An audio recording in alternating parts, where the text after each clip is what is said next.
Road जाम कर रहा है आम किसान ने। जो ये कहा जा रहा था कि जितने भी बॉर्डर हैं वो खाली हो गए हैं, ये बताया जा रहा है कि जो किसान गांव में है वो उसकी नज़र बॉर्डर पर भी है, एक नज़र खेत पर है और एक नज़र बॉर्डर पे है। जब भी कॉल की जाएंगी, जहां का किसान होगा वो वहीं पर जाकर के बैठेगा। सरकार को ये बता दिया गया है कि हल्के में ना ले, बिल वापसी नहीं तो घर वापसी नहीं। तो हल्के में ले रहे ना, कैसे ले रही? इनसे ज्यादा होगा ना सर, कोई बात बन थोड़ा ही रही है। अच्छा, तुम्हें बात बनती सी ना लग रही अब भी? नहीं, आप बताओ क्या बात बन रही है। सरकार दिल्ली से भाग गई। कहाँ भाग? जो आदमी अपने घर से भाग जाए तो जब भी बनी सी नहीं लग रही यहाँ पे। अरे घर से भाग गया जिस पे हमारा चाहिए, अब ढूंढते घूम रहे हैं उसे, वहां भी जाएंगे उसे लाएंगे पूछ के कि भाई कहाँ हो तुम, उसे पकड़ेंगे वहां जाकर के। जब कोई लेकर के खा लेता है, उसने किसी से लेके खा लिया है, उसको पचा रहे हैं वो, धीरे धीरे पचाने के बाद में जब पच जाएगा तो जिन व्यापारियों से इन्होंने लिया है उन व्यापारियों से ये कह देंगे कि अब हमें किसान से समझौता करना पड़ेगा। इतनी देर के लिए रुक रहे हैं बस ये। लेकिन सर, आपको नहीं लग रहा कि सरकार के हाथ से जैसे बात चपर गई हो? देश की सरकार से भी बात चपर जाएगी तो फिर किसके पास रहेगी बताओ? आम जनता के पास। और आम जनता है ही ऐसी कि चपरन थोड़ी देगी। ये कितने भी चपर लो, हम चपरने नहीं देंगे इनको, क्योंकि देश की सरकार को कुछ चंद पूंजीपतियों ने अपने उसमें ले लिया है पूरी। रास्ता क्या है सर, कानून वापस करवाने का रास्ता क्या है आप लोगों को? क्या होता है रास्ता? जब भी आंदोलन होते हैं तब कानून चेंज होते हैं। जितने भी कानून चेंज हुए वो आंदोलनों के तहत हुए हैं। तो चेंज करने के लिए तो तैयार है ना सरकार? कहाँ तैयार है? संशोधन करने के लिए तैयार नहीं। चेंज संशोधन में चेंज में बहुत अंतर है। एक चीज आई है उसमें 18 बीमारी पहले ही आ गई, भाई हम क्यों लेंगे उसे? क्यों लेंगे? अब कोई ये कहने लगाएगा भाई कोरोना में कुछ कम बीमारी रहेगी, अब इसे ले लो, तुम ले लोगे? आप बुखार की बजाय अगर आपसे कह लगा हटकल ले लो, हटकल ले लोगे? भाई कोई कुछ नहीं लेगा, बीमारी है, बीमारी जितनी दूर रहे उतना अच्छा। हम संशोधन नहीं करेंगे, हम बिल वापसी करेंगे, बिल वापसी घर वापसी। लेकिन कहा जाता है कि सरकार को वोट चाहिए, लगता है सरकार की बातों से कि सरकार को वोट की चिंता नहीं है। वोट की चिंता नहीं होती तो 4 दिन से लगातार डिबेट चल रही है कि आज वहाँ किसान नहीं रहते क्या? वहाँ पे कौन लोग रहते हैं जिनके पास हम नहीं जा सकते? उनको बताया जाएगा कि जो 300 का सिलेंडर था वो आज उसके क्या रेट हैं। जो कहते थे ये कि हम किसान को हर आदमी को 15-15 लाख रुपए देंगे, उनके किसके खाते में 15-15 लाख रुपए आए हैं वो आकर के बताए ना। एक आदमी 30 लाख रुपए के और कर्जे से डूब गया है और नीचे चला गया है। ये कहते थे कि हम बदलाव करेंगे, ये कहते थे बुलेट ट्रेन लेकर आएंगे, ये कहते थे स्मार्ट सिटी बनाएंगे। जितने भी इन्होंने आदर्श गांव गोद लिए हैं सांसदों ने, एक आदर्श गांव में जाकर के खड़ा होकर के सांसद ये कह दे कि मैंने आदर्श गांव को आदर्श बना दिया है, मतलब कागज पे काम करेंगे। ये देश की किसान जागृत हो चुका है और ये इनसे हिसाब लेगा एक एक। इनको ना तो रास्ता गांव में मिल रहा जाने का, ना दिल्ली में बैठने को मिल रहा। जब गीदड़ की माता तो वो गांव की तरफ भागना शुरू कर दे, गांव के गांव में बैठे लाठी लिए कि यहाँ जा। गुजरात भी जाएंगे, उड़ीसा भी जाएंगे, असम भी जाएंगे। जो इस भारत का अभिन्न अंग है उस पे सब पे देश का किसान जाएगा, देश का मजदूर जाएगा। और लड़ाई किसान और मजदूर की नहीं है, लड़ाई उपभोक्ता की। लेकिन कहीं रणनीति में कमी हो रही है कि सरकार मान नहीं रही है, क्या वजह क्या है? अच्छा, देश आजाद हुआ था कितने दिन लगे? थोड़ा ही चला। देश आजाद हुआ कितने दिन लगे थे? आजादी का लड़ाई थोड़ा ही है सर। अरे देश के किसान की आजादी की लड़ाई है। देश आजाद हुआ, देश का किसान आजाद नहीं हुआ। देश का किसान कह रहा है ना मुझे भी आजाद करो। हम मांगते थे अपने फसलों के वाजिब मूल्य, और आज हम कहां पे आकर रुक गए हैं कि जो आप घोषित कर रहे हो उसे ही दे दो। आजादी तो मांग रहे हैं हम। देश का किसान आजाद नहीं है, देश का मजदूर आजाद नहीं है। मेरा 1975 का भी गेहूं 1500 में बिकेगा, और जिसे ये 1500 में ले लेंगे उसे 70 रुपए किलो में बेचेंगे। तो अब तो मुद्दे से भटक गए ना। कैसे भटक गए भाई? तो सिलेंडर की बात कर रहे हैं, पेट्रोल की बात। तो सिलेंडर किसान के घर नहीं चलता, खरीद की बात कहाँ? डीजल किसान नहीं यूज नहीं करता। नहीं, इसके लिए अलग से लड़ाई लड़ने के लिए आना पड़ेगा हमें कि भाई आप डीजल के इन पे आ रहे हैं हम दोबारा से, तो आप तो बार बार ये कहते ही रहोगे। भाई एक चीज ये सरकार बताए इसने कितने काम कर दिए, उनकी गिनती गिनवा दे। हम कह रहे हैं कि हम यहाँ पर ये चीज कर देंगे, पिछले प्रदेशों में बता दो क्या क्या कर दिया। विकास करेंगे कह रहे हैं। क्या कर देंगे विकास? यहाँ कर दिया। जीटी रोड देखा है आपने?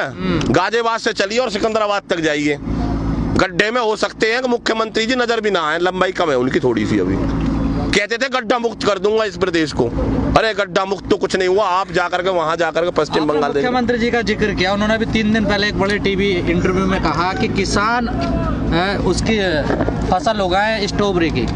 हाँ, स्ट्रॉबेरी उगाए किसान, अच्छा रेट मिलेगा, अच्छा पैसा मिलेगा। मतलब तो गोरखपुर में कर लेंगे, बात होगी उनकी मौजूद करना का। गोरखपुर में कर लेंगे ना, वो कोई बने कर रहा है वहां जहां उनकी अपनी एक गोरख धाम है जिसके वो मठ के अधिकारी भी हैं। उस मठ पे जो बैठते हैं उसमें कर लेंगे और बता देंगे कि इसमें करने से मैंने इतना लाभ ले लिया। दूसरे किसान को क्या बताते हैं, दूसरे किसान को क्या बताते हैं? जो किसान है और जो किसान के परिवार से है उसको पता है कि मेरी फसल किस रेट में बिक रही है सब। लेकिन पवन जी, जो परंपरागत खेती है भारत में किसानों की, गन्ना गेहूं जैसा फसल उत्तर प्रदेश से अपने आता, सरकार सोच रही है कि इससे थोड़ी निजात पाई जाए, कुछ और फसलों में किसान आए। सरकार ये नहीं चाहती निजात पाई जाए, सरकार चाहती है किसान से निजात मिल जाए, किसान हो जा खत्म। और ये ईस्ट इंडिया कंपनी आकर के इस पे काम करें, हमारी सिरदर्दी हो जाएगी खत्म। ये रोज आकर से हमसे पूछे भाई हमारा गेहूं नहीं बिक रहा, वो अपने हिसाब से गेहूं बोएंगे और अपने हिसाब से बेचेंगे। इन्होंने सब प्राइवेट ही तो कर दिया।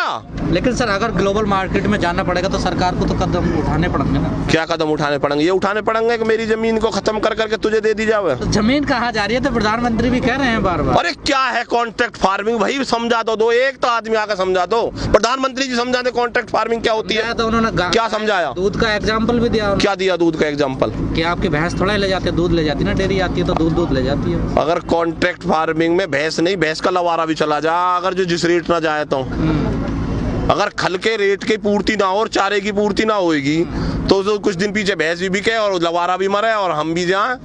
भैंस तो गई लवारा और चला गया साथ में। अरे प्रधानमंत्री जी ने भैंस नहीं पाली, वैसे मुख्यमंत्री जी ने पाली है गाय, उनको पता होगी कम से कम, जिनने जो चीज की हो उसकी जानकारी उन्हें है। तो वो तो कह रहे हैं योगेंद्र यादव कोई किसान थोड़ा ही है, हनान मुल्ला जी किसान थोड़ा ही, जो लोग ये आंदोलन कर रहे हैं। बाबा रामदेव तो हैं जो गौमूत्र को दूध से महंगा बेचते हैं। इस देश में क्या होने जा रहा है जिसमें मूत्र महंगा बिक रहा हो और दूध सस्ता बिक रहा हो? क्या दिखाना चाहते हैं इस देश को? जब अन्ना हजारे जी ने आंदोलन किया था रामलीला ग्राउंड में, अनशन पर बैठे थे, सरकार तब भी थी और रात के 12 बजे संसद चलाई गई थी। ये कहा गया था कि जो आप लोकपाल बिल मांगते हैं और जो आपकी डिमांड है उसको हम पूरा करेंगे, तब भी सरकार थी। आज सरकार काम नहीं कर रही, आज कुछ चंद पूंजीपति काम कर रहे हैं, पूंजीपतियों के लपेटा में आ चुकी है सरकार। पवन जी, आज आप केएमपी को जाम किए हुए हैं, टाइमिंग क्या है इसकी, कब से कब तक होगा? ये संयुक्त मोर्चा की कॉल है और 4 घंटे का ही प्रोग्राम है, जिससे कि जो हमारे नौकरी पेशे के लोग हैं वो सुबह चले जाएं और शाम को फिर आ जाएं, तो उस समय हम इसे खोल देंगे। ये बीच का एक समय लिया है हमने कि इसमें इतना समय होना चाहिए और एक शनिवार और रविवार छुट्टी का दिन होता है, इसलिए इसको शनिवार चुना गया। कल भी सुन सकते थे, हम इसे शुक्रवार भी सुन सकते थे। कोई एक आध लाइन खोली हुई है उनके लिए, जो खास लोगों के लिए, या जो हमने जहां भी कहीं जाम लगाया है वहां एम्बुलेंस, कोई विशेष परिस्थिति की गाड़ी, किसी को कोई खास इमरजेंसी, किसी को कहीं अपना एग्जाम के लिए जाना हो, तो हमने एक लाइन आप अपने कैमरा के द्वारा दिखा सकते हैं, एक लाइन यहाँ पे खुली हुई है, एक लाइन उधर खुली हुई है और हमारे वॉलंटियर्स लगे हुए हैं पीछे से आगे तक, वो देख रहे हैं लगातार। अगर किसी की कोई समस्या है तो उसके लिए उसको रास्ता निकाला जाता है, उसको वहाँ तक भेजा जाता है। पानी की व्यवस्था है। पवन साहब, टिकैत साहब ने कहा था कि एक गाँव से एक ट्रैक्टर 15 आदमी जाने हैं जरूर, लेकिन आपके पास केवल 3 ट्रैक्टर है। कहाँ जाने हैं? उसमें चक्का जाम में। अरे भाई ट्रैक्टर ज्यादा लिया मैं, आप कह दो कि दिल्ली कब्जा कर रहे हो, आप कहो ट्रैक्टर कम लिया मैं तो तुम 3 ट्रैक्टर लेकर आए हो।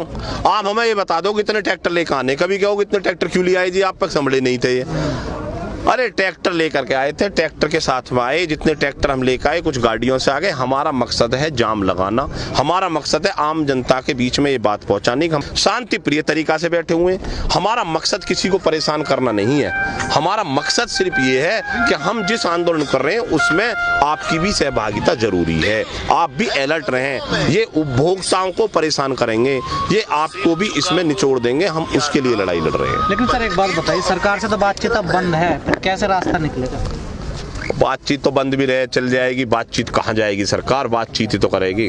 किसानों का तो नुकसान हो रहा है। अरे जब पाकिस्तान से लड़ाई हो, चीन से लड़ाई हो, बातचीत तो उनसे भी शुरू होती है, तो हमारे देश का ही तो मामला है, इसमें भी बातचीत नहीं करेंगे, ये करेंगे। सरकार ने बंद कर दिया, कुछ लोगों ने भ्रमित कर रखा उन्हें, कि किसान सारे काम कर ले, जिसके शादी हुआ है ना वो कटाई भी करे और शादी भी करे, दोनों काम ना करता वो। बिल्कुल करें। तो ये तो किसान है, सारे काम करने जानता है, जितनी उस पर जैसी काम आएंगे उसे सब देख लेंगे। वो कहते थे सर्दी में चले जाएंगे, सर्दी में नहीं गए, सर्दी में ही बारिश हुई, ये बोले बरसात में नहीं रुकेंगे, बरसात में भी रुके रहे। फिर अब गर्मी आई, गर्मी के हालात देखो आप जा करके, भाई गर्मी कोई गाजीपुर बॉर्डर पे ही थोड़ी पड़ेगी, गर्मी तो यहाँ पे लडपुरा गांव में भी पड़ेगी। ये तो गर्मी में रहने वाले आदमी ने क्या। आखिरी सवाल आपसे, गाजीपुर बॉर्डर पर आपने जो है बड़े तंबू गाड़ दिए बांस के, लगता है लंबा चलेगा आंदोलन, कुछ ऐसी रणनीति बन गई है क्या किसानों के बीच में? तो क्या करें, बांस के गाड़ेंगे उसी में तो ठंड आएगी ना, भाई गर्मी लगेगी, तो ये तिरपाल है वो गर्म हो जाती है ऊपर से, उसमें जब बैठते हैं तो फिर आप जैसे हमारे बड़े भाई जाकर के तंबू में उसे लगाते हैं अपने माइक को, देखो तंबू खाली हो गया जी, अरे जब ऊपर से वो पिन्नी गर्म हो रही है तो ये तंबू वाले निकल करके छाया में जा बैठे होंगे। अब ये छाया में कोई लोग वहाँ बैठे हैं और आप कह लो तंबू खाली हो गया, तो इसलिए हमने वहाँ पर कहा है कि आप अपनी अपनी वो झोपड़ियाँ डाल दो, और वो फूस की फटेरी की झोपड़ियाँ बनाई जा रही हैं और पूरी तरीक़ा से उसकी तैयारी की हुई है। हम आंदोलन करते रहेंगे, हम जाएंगे नहीं जब तक बिल वापसी नहीं होगा, जब तक MSP पे कानून नहीं बनेगा, हम किसी कीमत पर आंदोलन को छोड़ेंगे नहीं। इन्हें जितनी चाल चलनी है चाल चल ले सरकार, पहले चाल चलेगी। ये ऐसी सरकार नहीं देखी होगी किसी ने कि जो डेली हर रोज एक नई चाल लेकर के आती है। ये अपनी पूरी चाल चलें, जब सारी चाल चलेंगी, चलने के बाद में जब हतोत्साहित हो जाएंगे तब ये बात करेंगे। अभी इन पर रहरी होगी एक दो चाल, उसे भी चल लेंगे भाई। चलिए ठीक है।